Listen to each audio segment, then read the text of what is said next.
रहे थे। इसलिए मेरे साथियों, मेरे भाइयों, बुजुर्गों, माताओं, बहनों, घर से निकल पड़िए और 19 तारीख को कांग्रेस का हाथ वाला बटन दबाकर अपने भाई वीरेंद्र रावत को आशीर्वाद दीजिए। आज आप देख रहे हैं डबल इंजन की सरकार राज्य में है, लेकिन कानून व्यवस्था ध्वस्त हो चुकी है। हमारी बहन अंकिता भंडारी को 2 साल से न्याय नहीं मिल रहा। तो अब पता चल रहा है कि काला धन क्या था और नोटबंदी क्या थी। लेकिन नोटबंदी का नुकसान कौन झेल रहा है? मोदी जी, मोदी जी, भाजपा के नेता आप झेल रहे हो। ये छोटे दुकानदार, ये जो दुकानें हैं यहाँ, छोटे बिजनेस, उसके बाद जीएसटी आई, तो जो छोटा दुकानदार है, छोटा बिजनेस वाला है, आज रुड़की के डीएवी ग्राउंड में, डीएवी कॉलेज के ग्राउंड में प्रियंका वाड्रा गांधी जी आई हुई है और भाषण संबोधित कर रही है। और एक रैली का आयोजन हुआ है यहाँ पर कांग्रेस की ओर से और भारी मात्रा में समर्थकों को देखा जा सकता है। खचाखच पूरा ग्राउंड भरा हुआ है, पैर रखने की भी जगह नहीं है, बहुत ज़्यादा भीड़ है यहाँ पर और भारी मात्रा में समर्थन देखने को मिल रहा है कांग्रेस पार्टी को।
नियुक्ति होगी उसका डेट पहले से लिखा होगा, जिस दिन एग्जाम होगा उसका डेट, जिस दिन रिजल्ट आएगा उसका डेट।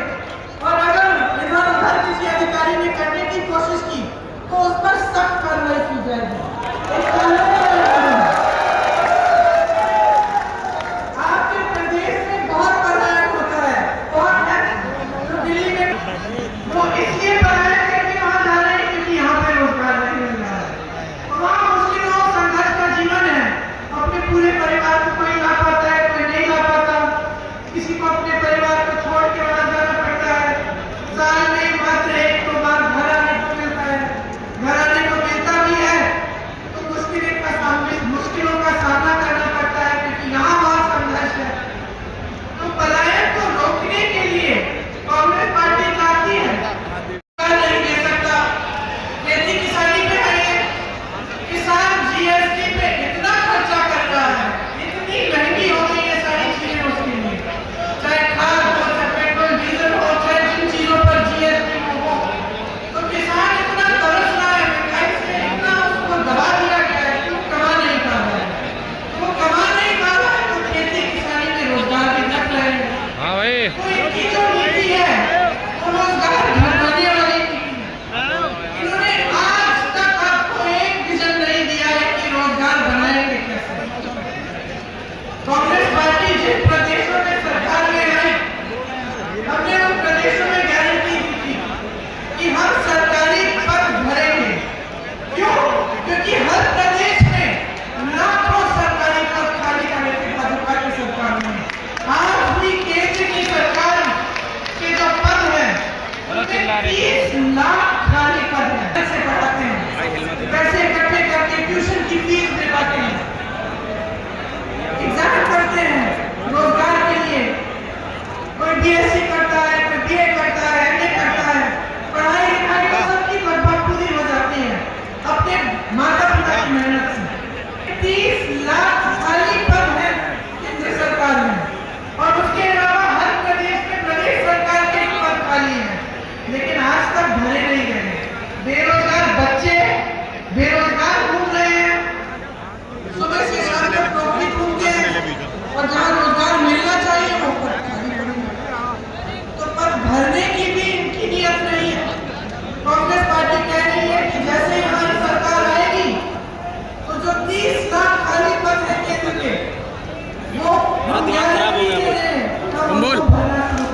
किसान, नौजवान, इस देश की महिलाओं ने झेला है।